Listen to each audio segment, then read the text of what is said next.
Prismo Metals is a gold, silver, and copper exploration company with three key Arizona projects and one Mexican project. The company is currently focused on its newly optioned Silver King and Ripsey projects, which are located in Arizona's prolific copper belt and near Prismo's flagship Hot Breccia project. We did our last interview with CEO Alain Lambert in early September, and the company has released numerous high-grade samples since then, and Alain is here to bring us up to speed on the recent work, what it's indicating, and the company's next steps. I'm Martin Gago with Market Radius Research. Please remember, this is neither a recommendation nor investment advice. We're here to learn about the company. Alain, welcome back. Good to see you. Good to see you, Martin. Thanks for having me back. All right. The recent work you've been doing is, I believe, mostly focused on the Silver King and Ripsey projects. Why don't you just start off, refresh everyone on what those projects are and the work you've done and what we've seen so far? Yes, perfect. Let's start there. So let's start with Silver King. Silver King is the in part the historic Silver King mine that was in operation in the late 1800s, early 1900s. It's just an hour due east of Phoenix, and it's completely surrounded by the giant that we call Resolution Copper, which is the largest on-mine copper deposit in the world. And that's a joint venture between BHP and Rio Tinto. And our property sits right smack in the middle of their property, 3 kilometers from their deposit and about 1.5 from the old high-grade copper magma mine. And when we optioned this back in July, or before we did, I was telling my geologist, my technical team, let's make sure we're not optioning a mine that's been mined out. And both our chief exploration officer and other members of the technical team said, no, not only it's not mined out, but we will find additional exploration targets. And so after July, when we did the deal, we put our team on the ground and they did a considerable amount of work. And as you said, we had some tremendous assay results that came out. And the short conclusion of it is we've identified 3 additional important targets for exploration at Silver King.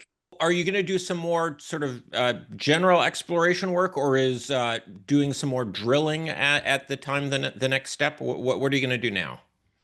So we're going to do both, Martin. So in August, we applied for a drill permit.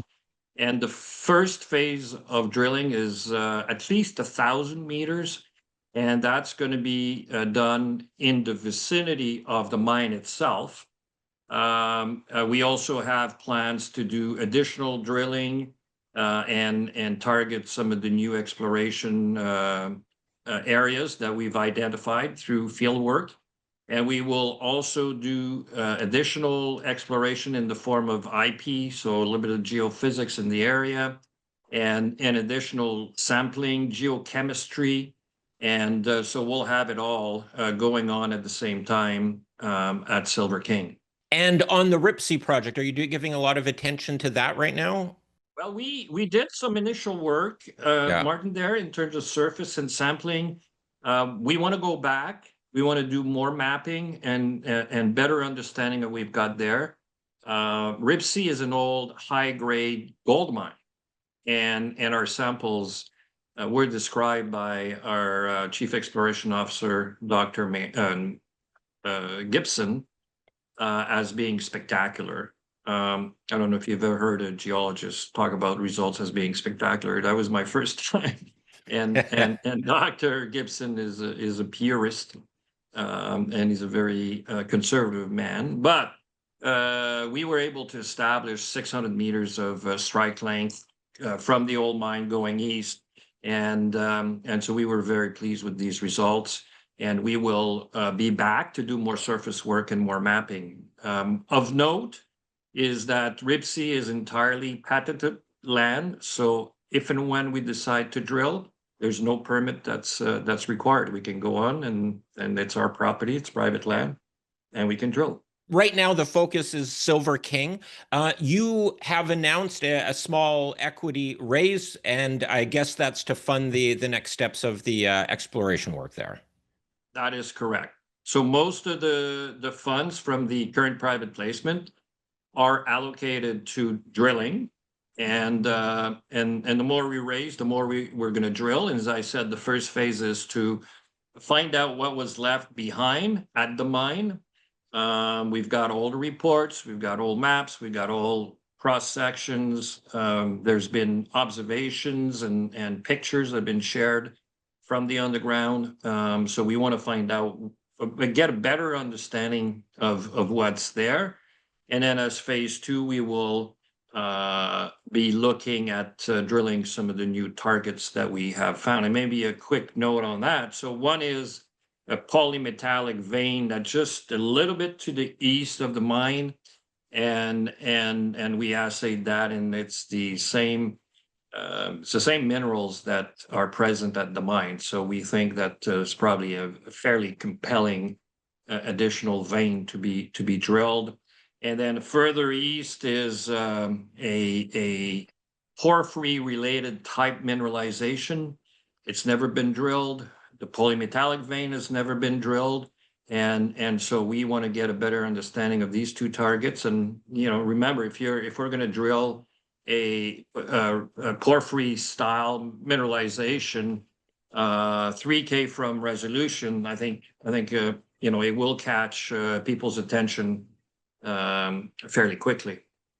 One would think. And just to be clear, these two new targets have not been disturbed by the historic mine. So this is clean ground you're working into. That is correct. There was a little bit of literature, Martin, on the copper target, not that much. But the new polymetallic vein was never described in any literature, any old reports. There's even been a book written about Silver King. It wasn't in there. So it was really good work from the technical team that led to that discovery. Okay, so you're going to raise the dough, do some more exploration work, and then you're going to have a much better idea of what you've got on your hands, and then the next steps from there. That's great. That is correct. Yes. So we look forward to closing the financing next week. There's good interest for the financing, as you would expect, and then off to resuming the exploration, primarily at Silver King, but we won't forget about Ripsey, because that's a very interesting target that we were able to identify there as well. All right. Alain, thank you very much. Appreciate the update. Thanks for having me back, Martin.